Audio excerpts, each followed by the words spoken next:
Avez-vous déjà eu l'impression de toujours vous retrouver dans le même type de situation, d'être encore une fois celui qui aide tout le monde, ou celle qui souffre en silence, ou peut-être celui qu'on accuse, qu'on rejette, qu'on craint? Et si ces rôles n'étaient pas le fruit du hasard? Et s'ils étaient les répliques d'un scénario inconscient que vous rejouez depuis des années, sans jamais en avoir écrit les lignes vous-même? Carl Jung disait que, tant que vous n'aurez pas rendu l'inconscient conscient, il dirigera votre vie et vous l'appellerez destin. Ce que nous appelons ma personnalité, mon tempérament, est parfois simplement un masque, un rôle que nous avons endossé pour être aimé, protégé, reconnu, mais qui avec le temps devient une prison. Dans cette vidéo, nous allons explorer un triangle psychologique aussi subtil que puissant, celui de la victime, du sauveur et du bourreau.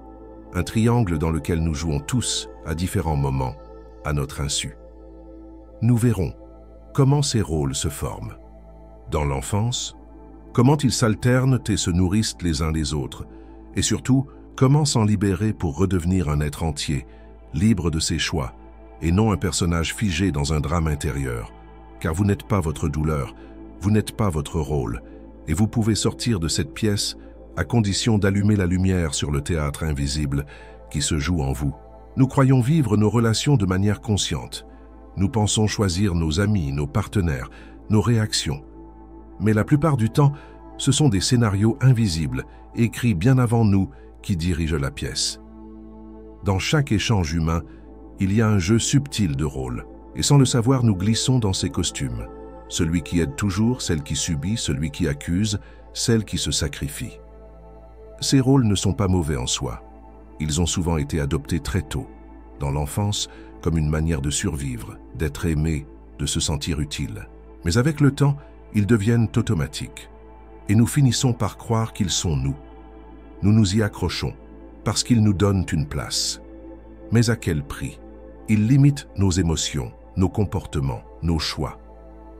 Ce triangle, relationnel souvent nommé triangle dramatique, a été étudié en psychologie moderne.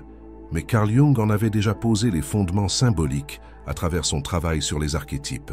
La victime, le sauveur et le bourreau ne sont pas seulement des rôles sociaux, ils sont des facettes inconscientes de notre psyché. Et tant que nous les ignorons, ils se rejouent encore et encore dans nos relations, dans nos conflits, dans notre solitude. Le théâtre n'est pas visible, mais il est bien là. Il suffit d'un regard, d'un mot, d'un silence, et le rideau se lève. Sans que nous sachions pourquoi, nous sommes ramenés à la scène familière. Alors, que disait exactement Carl Jung sur ces identités inconscientes? Et pourquoi sommes-nous si souvent piégés dans des rôles que nous n'avons jamais choisis? C'est ce que nous allons explorer dans la prochaine partie. Carl Jung a consacré une grande partie de son œuvre à explorer les rôles invisibles que nous incarnons sans le savoir. Pour lui, la psyché humaine n'est pas une unité figée, mais un ensemble de forces, de personnages intérieurs, d'images, hérités, ce qu'il appelait les archétypes. Chaque archétype représente une structure universelle présente dans l'inconscient collectif. Le sage, l'enfant, la mère, le guerrier, mais aussi la victime, le sauveur, le tyran. Ces figures vivent en chacun de nous.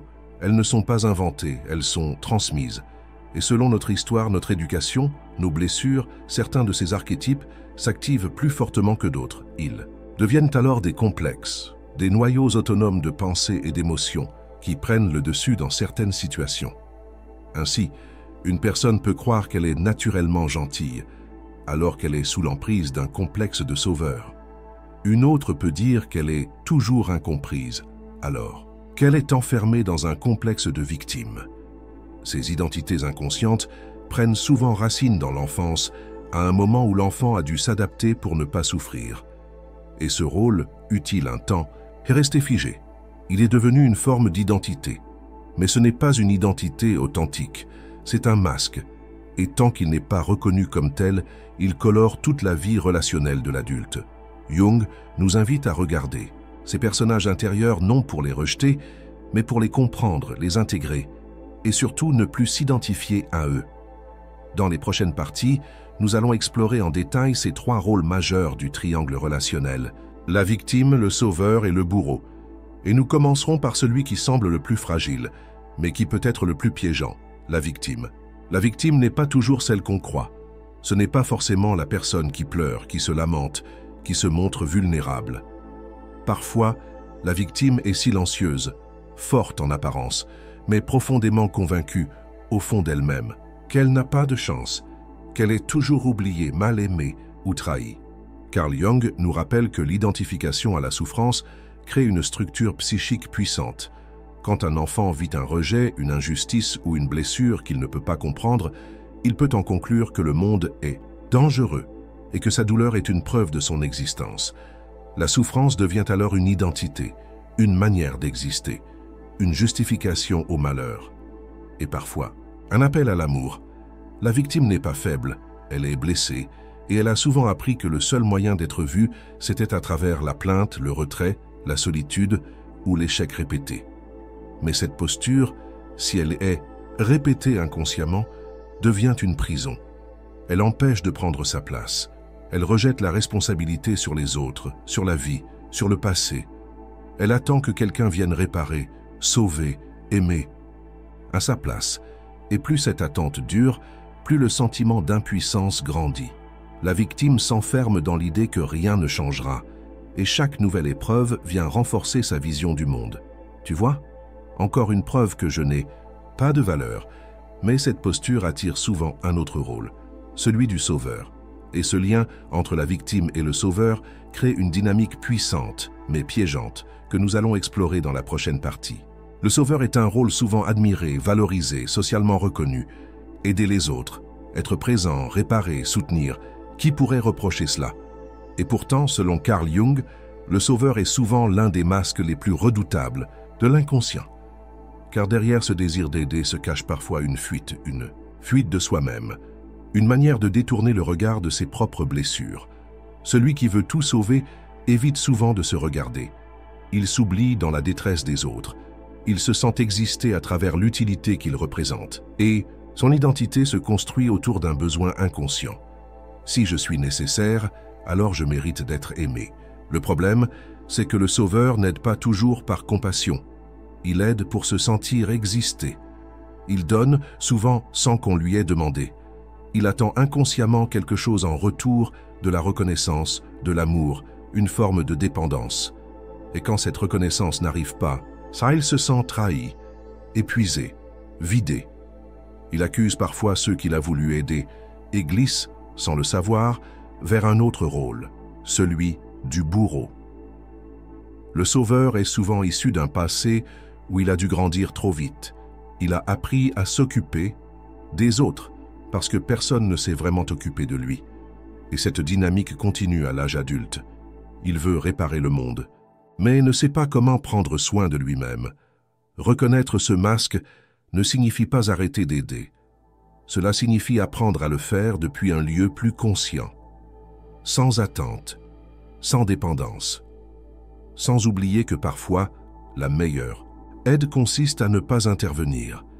Mais qu'en est-il du dernier rôle du triangle, celui que nous évitons tous d'endosser, mais dans lequel nous glissons parfois sans le savoir, le bourreau? C'est ce que nous allons explorer dans la prochaine partie. Le rôle du bourreau est souvent celui que l'on reconnaît le moins en soi. Il est inconfortable, rejeté, projeté sur les autres.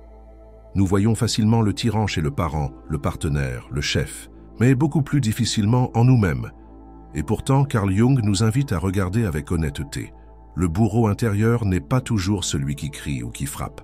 Parfois, il se manifeste par la froideur, par le jugement, par l'indifférence, par le besoin de contrôler, d'avoir raison, de dominer subtilement. Le bourreau peut naître d'une ancienne impuissance, un moment de vie où l'on a été à la merci d'un autre, où l'on s'est senti écrasé, ignoré, humilié. Et au lieu de rester vulnérable, une partie de nous décide « plus jamais ça ». Elle durcit, elle prend les armes psychiques et elle apprend à prendre le dessus. Ce rôle donne un sentiment de force, mais c'est une force défensive. Elle protège de la souffrance, mais coupe du lien. Celui ou celle qui porte ce masque n'est pas un méchant. C'est souvent un ancien blessé qui n'a pas trouvé d'autre moyen de ne plus souffrir. Alors il contrôle, il impose, il évite la tendresse, la dépendance, l'écoute, mais dans l'inconscient, ce rôle reste relié aux deux autres. Le bourreau est souvent un ancien sauveur épuisé, ou une victime qui s'est blindée. Dans le triangle relationnel, ces trois rôles tournent, et parfois, dans une même journée, une même relation, nous pouvons les incarner successivement. Se sentir victime, tenter de sauver, puis se durcir. Le plus important n'est pas de les condamner, mais de les reconnaître, car ce sont des formes de défense et non votre véritable nature. Dans la prochaine partie, nous verrons justement pourquoi nous passons si souvent d'un rôle à l'autre, et pourquoi cette danse peut durer toute une vie si elle reste inconsciente. L'un des pièges les plus subtils du triangle relationnel, c'est sa dynamique fluide. Nous croyons occuper un seul rôle, mais en réalité, nous glissons de l'un à l'autre, parfois dans une même interaction. Carl Jung disait que l'ego se construit pour se défendre et qu'il emprunte les masques les plus adaptés à chaque contexte pour éviter la souffrance. C'est pourquoi notre inconscient peut activer différents rôles selon les circonstances.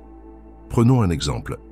Vous vous sentez rejeté par un proche, vous entrez dans le rôle de la victime. Vous attendez qu'il vienne s'excuser, réparer, mais il ne le fait pas.